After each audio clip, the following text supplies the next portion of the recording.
Hi everyone, and welcome to Me and My Golf, and welcome to How to Play Golf, the Basics. Yes, we've created a 4-week plan for you to learn how to play golf. You're going to love this. Let's take charge of your game. Here's what's coming up. We're busting myths and explaining concepts. We're going to show you how to aim, how to stand and position the golf ball, how to hold the golf club, and how to practice. Let's get started.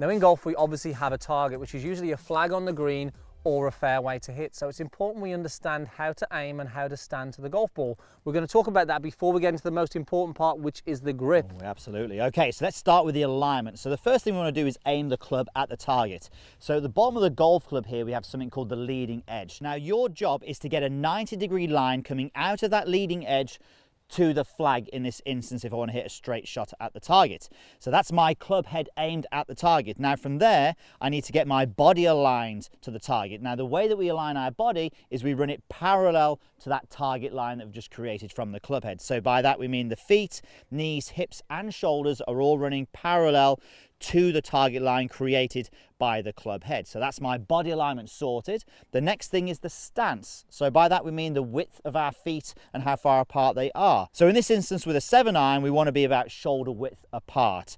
And then from there, as far as the ball position is concerned, you can see the center of my stance is there. The golf ball is target side of that, so a little bit further forward than center in my stance. Okay, so that takes care of the very simple way to aim. It's worth practicing that, but it's worth understanding just how to position the feet as well and where that ball goes. Now it's time to move into the all-important grip, the most important part of week 1.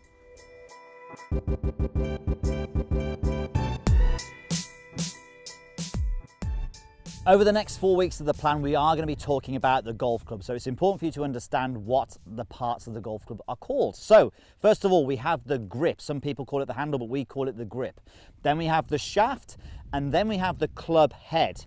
Now on the club head, we have a face. Now we spoke about this already, that the faces on the golf clubs have different lofts depending on the distance that you want to hit the shot.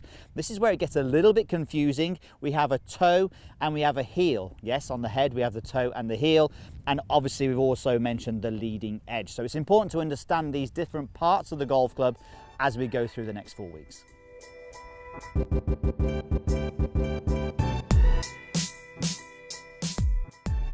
Before we get into the main part, which is all about the grip and how you practice, we hope you're enjoying the video. So if you are, let us know, hit the thumbs up and also leave us a comment and question down below. And we'd love you to take part in this plan. If you want to, just head to meandmygolf.com, click the link in the description and we will see you over there. Right, Pierce, the grip. This is the most important thing that the guys watching this should be really thinking of. Why is it so important? I mean, look, there's several reasons why it's the most important part for us. The first thing is it's the only part of your body which is holding the golf club. It also controls the angles that you swing the club around your body, but the most important part is it controls the club face. So it controls the hitting area on your shot. So it's really, really important. Let's talk about and show the guys how this influences delivering the club back to the golf balls. That's the important thing, isn't it? Give us an example of some, let's say, some poor holds or poor grips. A couple of bad ones. So obviously if the shot's going to the left and the right, it could be down to the alignment of the hands. So if we think of this, I've got my leading edge in place. I'll take my stance. If I have one or both hands too much round to the right of the handle or the grip like so, then when I swing the club back and strike the golf ball, the face is going to want to be pointing to the left. So we could hook the golf ball to the left. Conversely, if I got my hands and moved them too far round to the left of the golf club, as I swing back down to strike the golf ball, the face is going to want to point to the right. And look, we've been coaching for a long time now, Andy, and we see versions of this which are causing people to slice and hook the golf ball all the time. Yes. So what we talk about today is something you're going to be working at for a long time, so it's important that you just get it right. So let's go through exactly how we want to hold the golf club. Okay, so there is a routine to this that you need to look at to make it as consistent as possible. And we like you to stand up straight to attention almost when you're about to do this. So feet together, hold the golf club up in front. Now you need to be very mindful of the leading edge of the golf club. So the bottom part of the golf club that we've already mentioned, I want that pointing straight up in the air.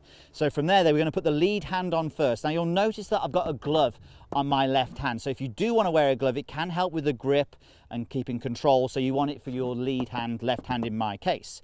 So from there now, keeping that leading edge pointing up, I'm going to run the grip of the golf club from the middle of the index finger to the bottom of the little finger on the left hand. Then from there, I'm going to close my hand on the golf club. So I'm making sure now that I'm feeling it's in more the fingers as opposed to being in the palm, because this is something that we see that golfers like to have it too high up in the palm like so, and then when they do that, all sorts of problems happen. So again, going from the middle of the index finger, running down to the bottom of the little finger.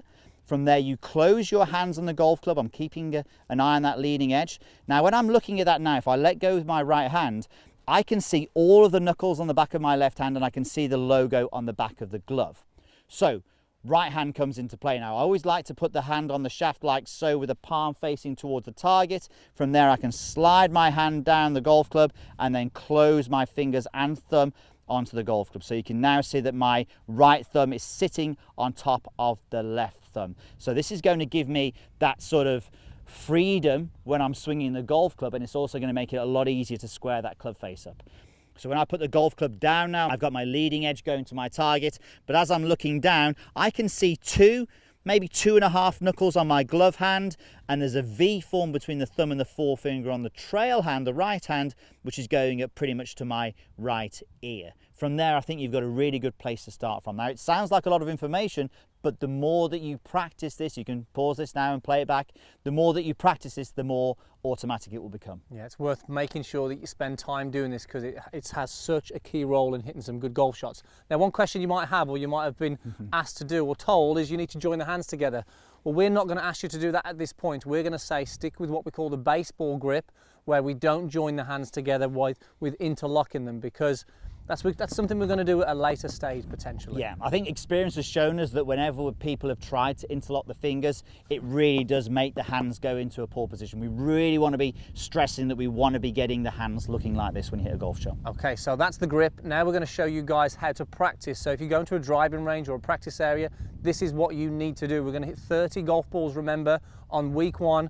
Now, Piers, once we've done this, we've got the grip, we know how to stand and aim our body. Should we use a tee or should we go off the ground? Yeah, I mean, look, you can do whatever you want to, whatever feels most comfortable to you. We would definitely recommend to start with using a tee. So if you're on the grass area like this, obviously you can adjust the height yourself. If you're on a range mat, then you may have a fixed tee, a fixed rubber tee in there. But you can experiment with this. So if you need a really high tee to start with, that is absolutely fine. That's going to make it easy for you, then that's absolutely fine. But you need to bear in mind that the better you get and the more advanced you get, we want to be lowering this tee peg. So eventually it's like you're hitting off the ground. Yeah, and they've normally got the driving range like a black tee, which is just above the ground like that. We'd recommend, if you can, maybe start on that. But if you do need to change it a bit, then that's fine. Again, bear in mind that we do want to be hitting the ground at some point, and if it's really high like that, it's going to be hard to do that. So let's go through how these guys need to practice for week 1. Okay, so I'm just going to stand to the side here. As you said, Andy, 30 balls minimum is what we want for this. So let's just go through that grip. I'm going to go through the routine again. Again, the more you do this, the quicker it is. And then from there, slide the hand down. Leading edge looks good. So from here now, split the stance. Left foot goes a little bit less than the right foot. That allows us to get the golf ball target side of that center of the stance. And all we're asking you to do from here now is just to have some swings, and you can go with whatever swing length you feel comfortable with. So don't forget, as you know your concept now, it's a slight arc around the body, but you can see when I'm doing these practice swings, I am brushing the ground. So if you want to go back a little bit further, you can do. But again, be mindful you're trying to brush the ground when you are doing this. I'll actually hit one in a moment, but every time you do it, you're trying to brush the ground. It's inevitable that when you're doing this that you are going to miss the ground, but this is why the practice swings are so important for you. So I'm going to move into the golf ball now. Let's make sure that leading edge is pointing at my target. I'm taking my stance, I'm having a look at the grip, making sure I'm happy with that. And all I want to do when I hit this golf ball is just clip the ball away, obviously, but I want to hit the tee peg and a little bit of the ground when I hit this shot. Definitely hit the ground there, the tee pegs popped out of the ground. That was okay. Definitely. And I think the key thing is Piers has made that look pretty easy, but he's a pretty good golfer. Now this is week 1, remember, so if it's your first time, you may even miss the golf ball at this stage, which is absolutely fine. Just get used to getting a good grip, having the practice swings, making sure you're hitting the ground or the tee, and you'll start to see the improvement. Really important as well, after every shot that you hit, the club may move in your hand, so you need to make sure that you get the grip aligned properly. Do not hit a golf ball and then hit another one straight afterwards without changing your grip. I'm going to have one more practice swing again. When I'm doing this, Left foot went a little bit, the right foot went a little bit more. Leading edge matched up again. Get the stance good, grip looks good. Let's see if I can get 2 out of 2. And they're pretty decent, I'll take those. Very nice. So I think that's the important thing. I think there's a few things we've covered there in this week, should I say. The grip is the most important thing we want you to take home from that, because if you get that right, it is so much easier to hit some straight golf shots. Absolutely crucial, absolutely crucial.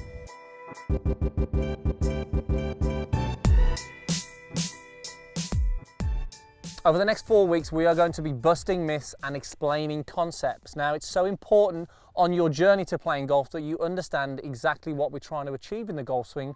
And I'm sure your friends are going to want to help you out and give you some friendly advice. And there are lots of things that are thrown around that may actually damage you. So we're going to be talking about myths, busting those, and helping you get the right picture and image in your mind to create the right motion. So Piers, let's get into the first myth. You need to swing it straight to hit it straight. Well, guess what? It kind of sounds like that's the thing you should do when you first start playing golf. You want to hit the golf ball straight, so let's swing straight. But let's show you what that actually looks like.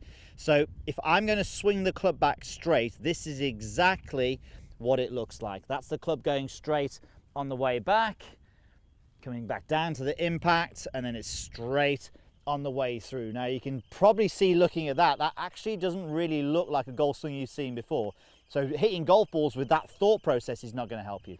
So if we don't want to swing straight, just talk us through and paint the right picture for these guys, what we actually want. So the concept of what we're after, absolutely. So think of this, as soon as you stand to the side of the golf ball, the club now wants to arc around the body. So if I get my golf swing now going back, you'll see the club head is moving in from the target line almost straight away. So it's moving in, it's arcing in around the body as it goes up to the top of the backswing, and then hopefully on the way down we can get that arc pretty similar on the way down. That would always be a nice thing for consistency.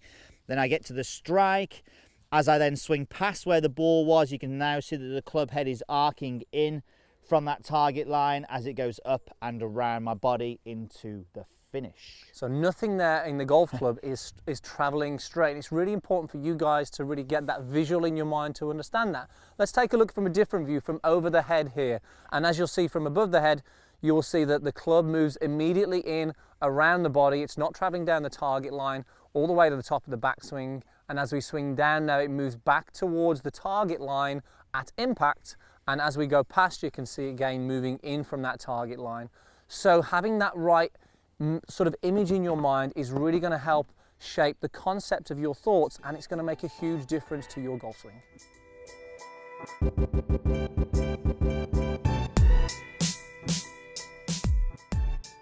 Here's a question we want you to think about. Should you strike the ground when you hit the golf ball? This is something we ask a lot of our students, especially the beginner golfers. We want you to think about that while we get into the next myth, getting under it. Getting under it, okay. Again, it kind of makes sense that if we want to get the golf ball into the air, like any other sport that you've ever done, you've got to get underneath it. So this is what it looks like when we're getting underneath it. So from here, if I were to swing down with the objective trying to get it under it, I may fall onto my back foot.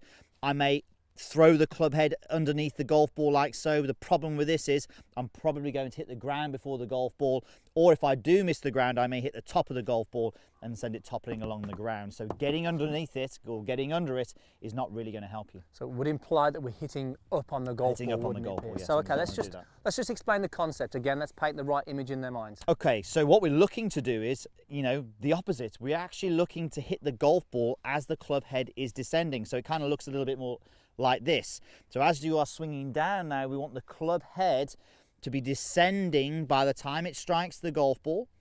And then hopefully what happens then is you then strike the ground just after where the golf ball was, and the club is almost bottoming out in this area here, quite a bit after the golf ball. Now the reason we can do this is because we have loft on the club face. So you can see here now when I've got this golf club in my hand, we have the hitting area angled upwards. That's the loft on the club face. That's what gets it up in the air, and this is what we need. So we don't need to hang back and try and get underneath it. We can hit down on the golf ball and yet it will still go up. So we've got to let the loft do the work and understand that when we see people play a golf shot, if they take that chunk of turf, Pierce, yes, it happens past the golf ball. So it's ball followed by the turf, and if you can have that image again, it's going to make a massive difference as you go to working at your game. So it's a good thing to hit the ground. It is. So we hope you enjoyed that. Here's this week's practice plan. We want you to practice parallel alignment, your stance and ball position, your grip, make sure you hit the ground on your practice swings, and most importantly, have some fun when doing it. That is the end of week 1. We hope you enjoyed it. Now, if you want to check out week 2 and have us coach you through the rest of the plan at meandmygolf.com, simply click the link in the description, and we look forward to seeing you over there. Thanks for watching.